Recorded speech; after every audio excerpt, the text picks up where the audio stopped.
Ek is bly om weer saam met jou te kan lees uit 1 Korintiërs, vandag vers 1 tot 5 van hoofstuk 4. Die leraars is diensknegte wat God se verborgenhede bedien. So moet mense ons beskou, as diensknegte van Christus en as bedienaars van die verborgenhede van God. Boonop word van sulke bedienaars verwag dat elkeen van hulle getrou bevind sal word. Vir my is dit nie 'n belangrike saak of ek deur julle of deur enige menslike regbank beoordeel word nie. Trouwens, ek beoordeel nie eers myself nie. Ek is nie bewus van enigiets teen my nie, maar dit beteken nie dat ek regverdig is nie. Hy wat my beoordeel is die Here. Gevolglik moet julle nie reeds oordeel voordat die Here kom nie. Hy sal die verborgde dinge van die duisternis aan die lig bring en die bedoelings van die hart bloot lê. Dan sal elkeen afsonderlik van God lof ontvang. In hierdie verse fokus die apostel Paulus weer ons aandag op die bedienaars in die gemeente, die leraars, die herders, die ouderlinge. In kort sou ons kon sê die leiers in die gemeente. En hy gee vir ons die spesifieke beskouing wat ons van hulle moet hê. Hy spel dit vir ons uit. En ons weet nou, daar was 'n probleem in die Korinteër gemeente, dat hulle allerhande verkeerde ideale vir die bedienaars gehad het, verkeerde idees rondom leierskap in die gemeente gehad het, en hoe 'n leier moet wees en wat 'n goeie leier is. Nou mense moet nie van die leiers in die gemeente meer maak, of hulle iets anders maak as wat hulle is nie. Dit sê ons vers 1 baie duidelik. Hulle is dienaars, oftewel diensknegte van Christus. Baie kort en baie kragtig. Die apostel Paulus gee vir ons die beskouing van die leiers, die leraars, die herders. Hulle is diensknegte van Christus. So kort en so kragtig soos dit. Nou, in hoofstuk 3 vers 5 het die apostel gepraat van die leraars as diensknegte, en daar het hy die woord diakonos gebruik. En ons vertaal dit ook met diensknegte. Maar hier gebruik hy 'n ander woord vir wat ons dan ook vertaal as diensknegte. En dit is die woord hyperetes. Hyperetes. Nou in klassieke Griekse tekste word hierdie woord gebruik vir 'n boodskapper van die gode. En vanuit die geskiedenis in die Griekse tekste kan ons sien dat in breë terme dui hierdie woord op iemand wat vry is, wat nie 'n slaaf is nie, maar hy voer gewillig die bevele van sy bevelvoerder, van sy meerdere uit.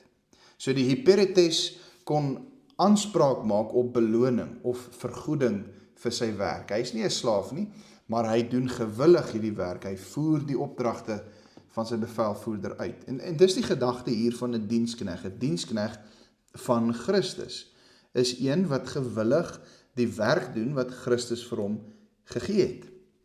So hier sou ons kon sê, het ons baie duidelik te maak met 'n roeping. Die dienskneg ontvang 'n bepaalde roeping wat hy moet doen, die dienswerk wat Christus vir hom gee. Nou ons vers sê dat die ouderlinge, die predikante in die gemeente, die leiers, is iemand wat hierdie werk, hierdie roeping wil uitvoer, en dit is hoe die gemeente hulle ook moet beskou. Diensknegte van Christus. In ander woorde, hier is 'n baie gebalanseerde siening van woordbedienaars. 'n Woordbedienaar is 'n dienskneg van Christus, niks meer nie. En hy is ook niks minder nie. Is jou siening van die leiers in jou gemeente in lyn met hierdie vers? Daar kom iets baie belangrik hierby.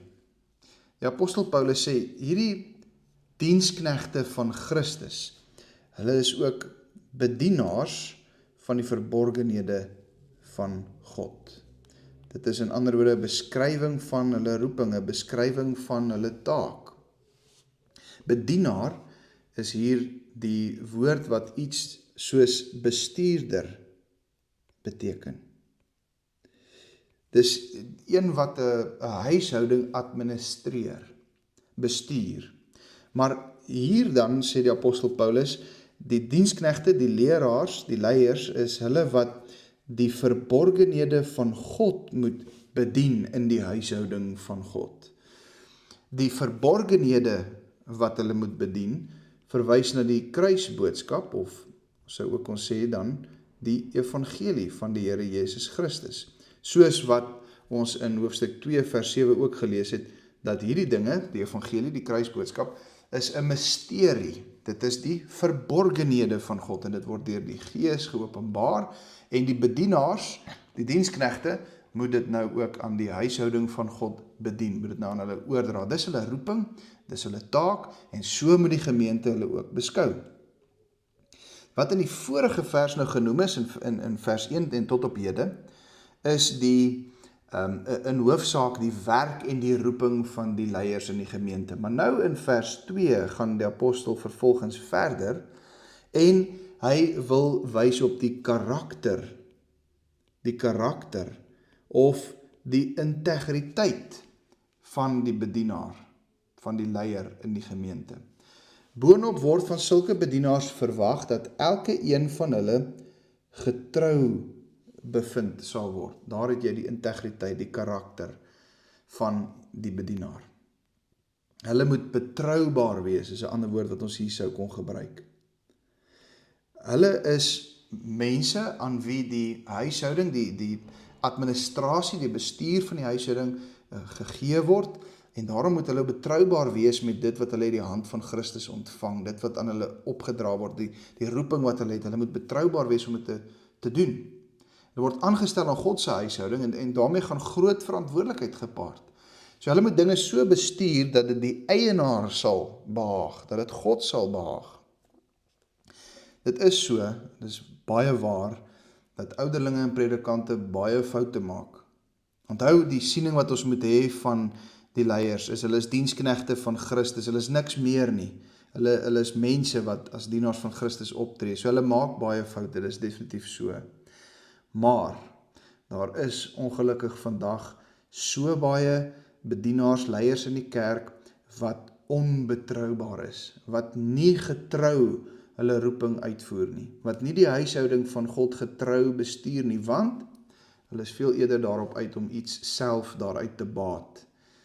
Die bedieningswerk om predikant te wees, het maar net nog 'n beroep geword, wat uitgevoer word vir eie gewin. Daar moet grootskaalse bekering kom onder die bedienaars van Christus in ons tyd. Die bedienaars van die woord, sê vers 3, word van alle kante beoordeel. So hier gaan dit nou oor die kritiek van die bedienaar. Hulle word van alle kante beoordeel. En so is dit beslis ook met Paulus. Die Korintiër gemeente was baie krities oor hulle leiers. Hulle het Paulus beoordeel, maar nie op grond van God se kriteria van getrouheid nie, maar menslike prestasie en vermoë. Dit was hulle kriteria. Hulle het Paulus beoordeel op grond van sy voorkoms, sy vermoë, sy spreekgawes ensovoorts. Nou sê die apostel hier in vers 3 rondom hierdie kritiek. Vir my is dit nie 'n belangrike saak of ek deur julle of deur enige menslike regbank beoordeel word nie. Die beoordeling van mense is nie vir Paulus voorop nie. En baie interessant, hy sê, ek beoordeel nie eers myself nie. So die opinie van mense staan sekondêr, is tweede. Selfs sy eie beoordeling van homself staan tweede, as dit kom by God se beoordeling. God se beoordeling staan eerste. Paulus sê in vers 4, ek is nie bewus van enigiets teen my nie. In ander woorde, hy sê, hy het volgens hom 'n skoon gewete, maar dit beteken nie hy is perfek nie. Hy sê nie hy is foutloos nie, hy sê nie hy is regverdig nie, hy sê net, volgens my is daar niks wat ek verkeerd gedoen het volgens God se kriteria nie. Ek voer my roeping uit, ek doen wat ek moet doen. Maar wat vir hom voorop staan, wat vir hom allerbelangrik is God se beoordeling. Hy wat my beoordeel is die Here. Dit staan vir Paulus voorop, soos die Engels sê, front and center. Dit is die belangrikste. Dit wat hy van homself dink is tweede, dit wat ander mense van hom dink is tweede. Hy sê, hy beskou dit nie as 'n belangrike saak wat mense van hom dink nie. God se kritiek, God se evaluasie, dis wat saak maak. Paulus se strewe is nie om vir die mense aanvaarbaar te wees nie. maar om getrou die Here in sy huishouding te dien. So Paulus sê nie, hy skiet enige en alle kritiek af nie. Mens kry so iets soos opbouende kritiek. Mens is deel van die kerk juis omdat ons mekaar opbou. Dis nodig dat ons mekaar op die regte pad hou, dat ons as disippels van die Here Jesus Christus ook aanspreeklikheid vir mekaar aanvaar.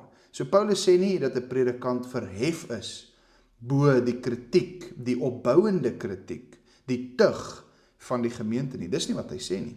Maar hy sê, sy strewe is nie om vir die gemeente aanvaarbaar te wees op grond van menslike evaluasies nie.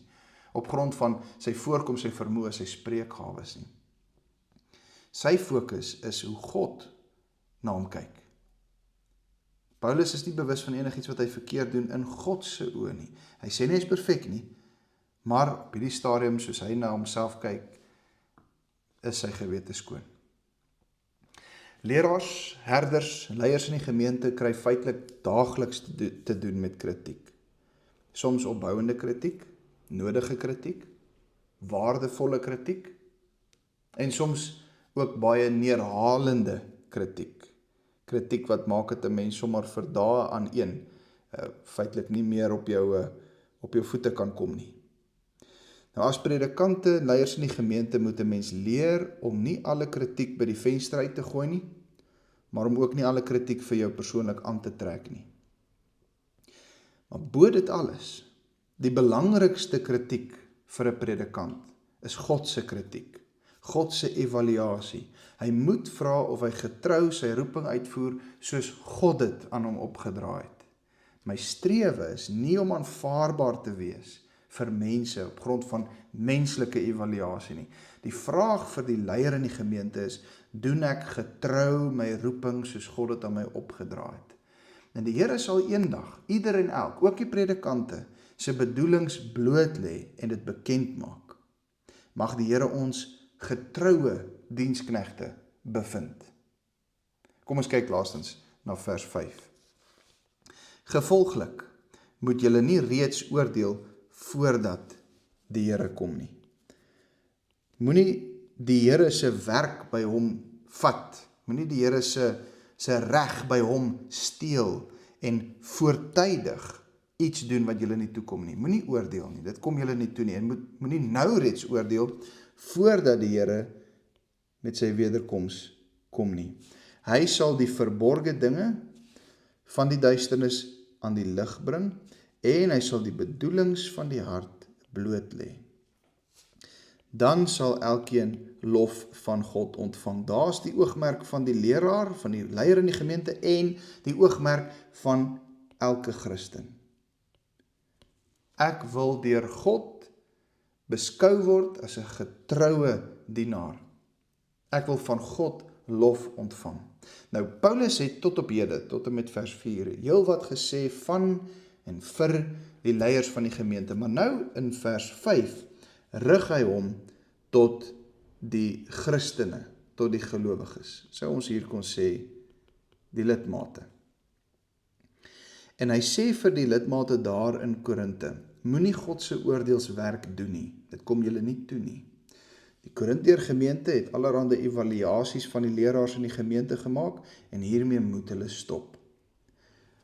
Paulus sê, onthou, die Here sal eendag finaal die bedoelings van die hart, bedoelings van elkeen se hart ontbloot en beoordeel. En dit is dinge wat mense nie nou kan sien nie. Die groot troos vir die getroue dienaar, vir die getroue Christen, is dat hy van God lof sal ontvang. Hier is my en jou oogmerk, ook vir hierdie dag. Die vraag is, en die oogmerk is, sal die Here vir my sê, mooi so, goeie en getroue slaaf. Kom ons bid saam. Vader, help die leiers in ons gemeentes om te streef na u goedkeuring. Help hulle om getrou hulle roeping uit te voer. Help ons om nie al ewig evaluasies van mense te maak nie, maar om bewus te lewe met die feit en gedagte dat u eendag die bedoelings van almal se hart sal bloot lê. Amen.